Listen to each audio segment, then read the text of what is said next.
এখানে চলে এসেছে আমার চিকেন। আর এটা কি, এটা হচ্ছে যে হোটেলে যে বডির মাংসই, এইটা হচ্ছে যে হোটেলে রান্না করার সময় সলিড মাংসগুলো কেটে নেয়, এটা হচ্ছে বডির পাঁজরার দিকটা। কিন্তু ভালোই মাংস আছে, এইরকম কিন্তুই খেতে ভালো লাগে। আর সলিড মাংস কিন্তু একদমই ভালো লাগে না। এছাড়া চলো এগুলোকে আমি ছোট ছোট টুকরো করে কেটে নিই, আর ভিডিওটা স্কিপ না করে দেখতে থাকো। জন্য কড়ার মধ্যে দিয়ে দিচ্ছি বন্ধুরা সর্ষের তেল।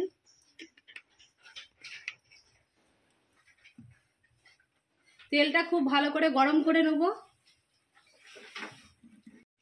তেলটা আমার গরম হয়ে গেছে, এবারে দিয়ে দিচ্ছি কেটে রাখা পেঁয়াজ।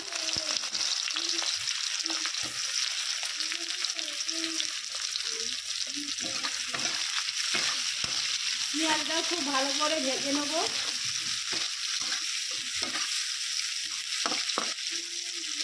পেঁয়াজটা আমি খুব ভালো করে ভেজে নিয়েছি।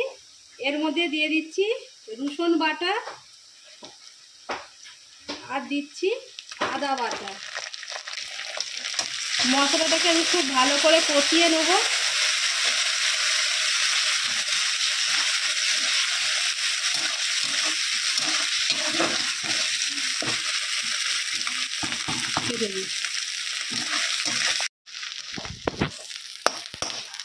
মশলাটা আমি খুব ভালো করে কষিয়ে নিয়েছি। এর মধ্যে দিয়ে দিচ্ছি পরিমাণ মতো হলুদ গুঁড়ো আর লাল লঙ্কার গুঁড়ো।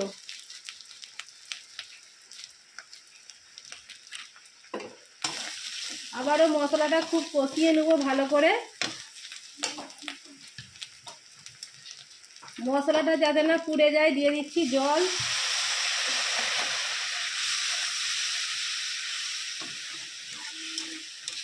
জল দিয়েও আর একটু ভালো করে মশলাটাকে কষিয়ে নেব। মশলাটা আমার কষা হয়ে গেছে, মশলা থেকে তেল ছাড়তে আরম্ভ করেছে। এর মধ্যে আমি একটু দিয়ে দিচ্ছি টমেটো পেস্ট। আবারও খুব মশলার সঙ্গে খুব ভালো করে মিশিয়ে নেব। ছোট ছোট টুকরো করে কেটে ধুয়ে একবারে পরিষ্কার করে নিয়েছি। আর এখানে মশলা কষাটাও আমার রেডি হয়ে গেছে, এবারে আমি দিয়ে দেবো।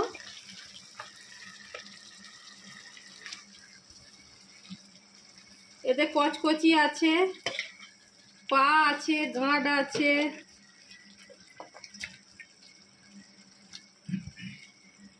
মাংসটা ছাড়টা ভালোই দিয়েছে, পুরো সলিড মাংস আছে।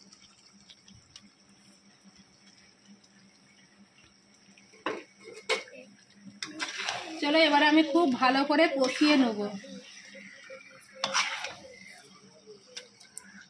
পরিমাণ মতো লবণ,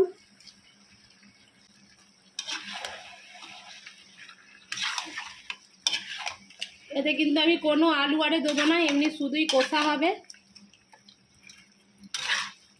চলো চাপা খুলে খুলে ভালো করে কষিয়ে নেবো, আর মাঝে মাঝে চাপা খুলে নেড়ে নেবো যাতে না তলাতে লেগে যায়।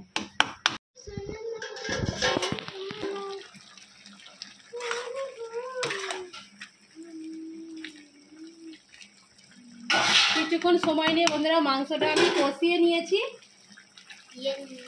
এবারে দিয়ে দেবো চিকেন মশলা।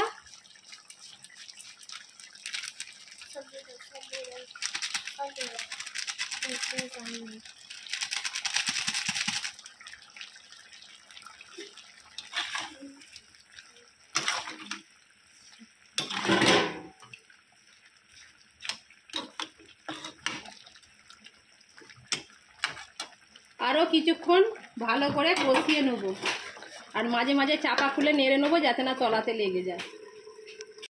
আমি কিন্তু আর এক্সট্রা করে জল দিইনি, চিকেন থেকে কিন্তু জলটা বেরিয়েছে। এবারে আমি দিয়ে দিচ্ছি শুকনো কড়াই জায়ফল ভেজে গুঁড়ি রেখেছিলাম, সেইটা আমি দিয়ে দিলাম।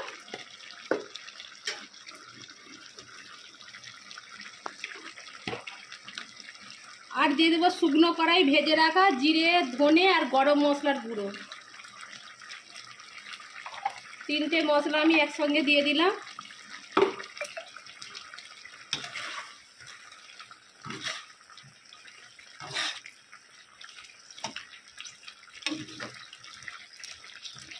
দিয়ে অল্প আঁচে জাল দিয়ে আরও 5 মিনিট আমি কষিয়ে নেবো। 5 মিনিট পরে আবার ফিরে আসবো।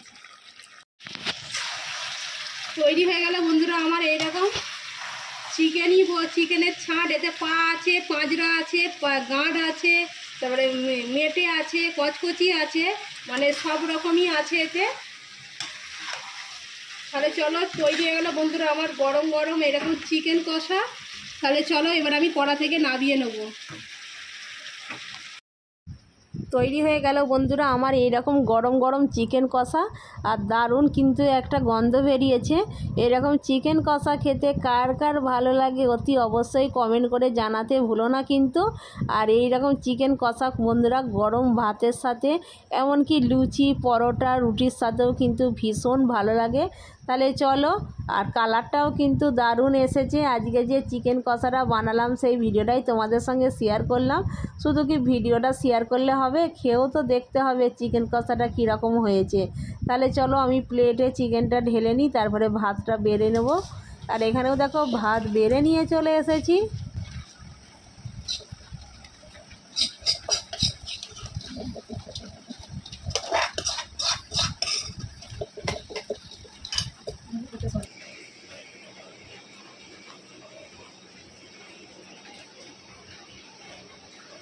গরম গরম চিকেন কষা যা লাগে না খেতে, দারুণ লাগে খেতে। আর তার সাথে মিষ্টি কুমড়ো ভাজা, কুমড়ো ভাজা আর চিকেন কষা।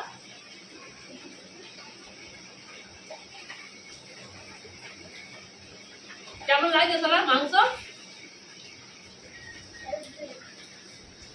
ভালো লাগে তো? ভালো লাগে? হ্যাঁ।